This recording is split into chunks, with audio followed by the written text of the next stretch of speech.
So this is a first for you, and you're doing junkets all day. You're doing interviews, talking about the film.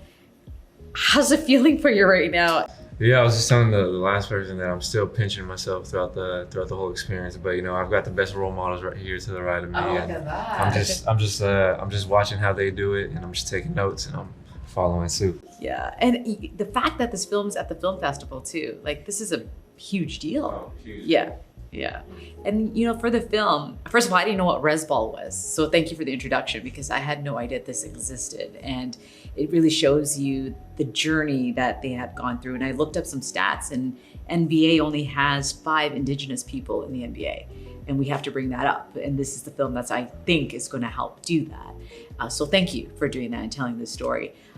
You bring on a lot of interesting subjects that are, you know, from alcoholism to suicide. These are tough subjects to talk about. Was it hard for you to shoot? Yes and no. You know, I think these are, you know, really the story that we were telling was based on real life, you know. So one of the big things that was important for myself, for the cast, for the crew, was we wanted to be honest in our portrayal of these things, you know. There's a lot of great things about growing up in an Indigenous community. There are a lot of, you know, like not so great things. But it's all those things that have that make the Indigenous experience, and we wanted to show them all, you know. And do you feel that you've done that with this film? Well, that will be up to the audiences to decide, right? So hopefully they decide the answer is yes. Was this film everything you wanted then? I think in terms of our cast and our crew and the story we got to tell, you know, I could not be more excited. I love that, yeah. And the tough coach. Was she too tough, you think? I'm not about to give up on the season. Are you guys with me? I'm with your coach.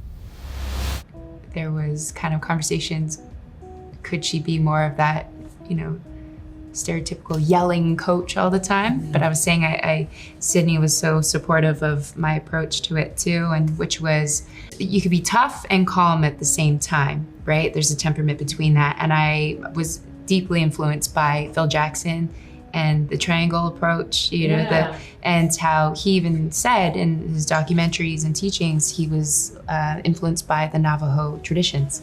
And that, so I was like, well, I just want to apply the Navajo Phil Jackson technique here, and that you have to be tough, you know. And of course, being a woman in a predominantly male industry, you know, it's and especially coming in back onto the reservation and dealing with that pressure on top of it.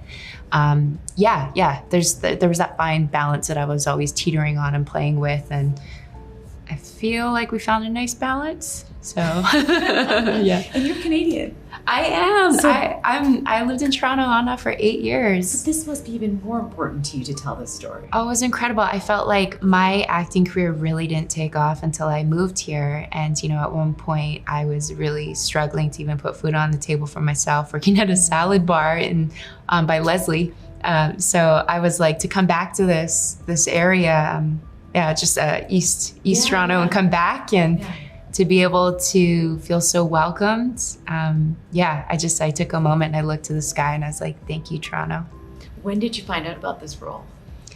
A year ago, but I had read previously, I think almost 2 years prior to that, but it was, you know, during COVID, right? During COVID, yeah. Yeah. So I wasn't even sure if the project was moving forward. And, you know, this is typical in our business. So you let it go. And it was an amazing blessing when it came around. And I was actually in the midst of filming the other show I do. And I had always wanted to work with Sydney. So it was just like blessing on blessing.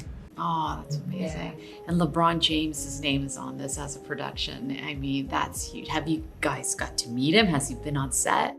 Yeah, he's been really involved and helpful, kind of behind the scenes to push things through. You know, I think one area he's been really helpful with is adding these extra layers of authenticity. You know, we had he has a friend who is a play-by-play call announcer for NBA on ESPN for both radio and television. This gentleman named Adam Amin.